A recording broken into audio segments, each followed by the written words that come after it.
Okay, so welcome back. This is video number 7. We're going to talk about the survey form.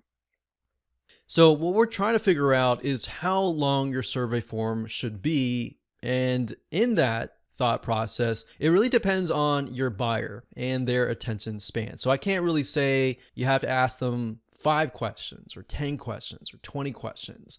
It really depends on your prospect and essentially their patience level. So in order to do that, you have to get an idea of their typical day. So that's why we did the exercise previously. So if you skip that, you're really not going to know how much time they have during their typical day. Now, if you go back and do that typical day exercise, it's going to reveal to you some things, and that will give you a better idea of, okay, their day is really, really busy.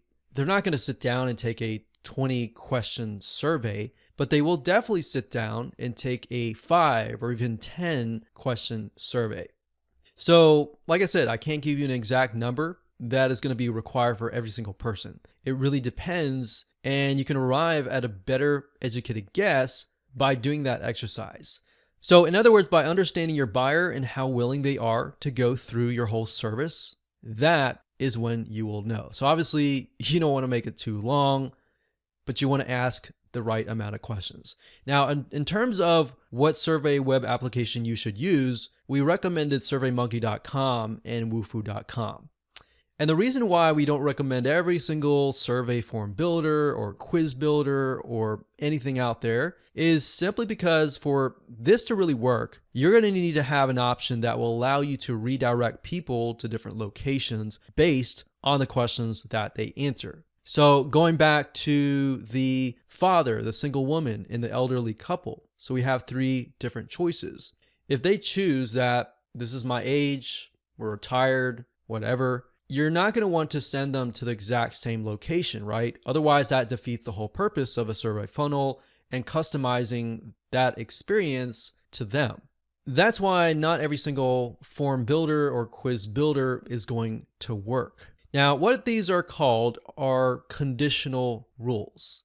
If a person says, yes, I'm an elderly couple, then send them here. If they say that they are a father of a family, send them here. If then. So you need the conditional rules, and the form builder needs to be complex enough to offer those as options. So going back to the security example, if the father is taking the survey and checks that, yes, we want to redirect them to a specific location. And this will allow you to direct them to a different video sales letter or even a different email autoresponder system. So in turn, you can customize the experience that they have, your email series to that specific person and their needs. So hopefully this makes sense. If you're wondering how to implement this, don't worry.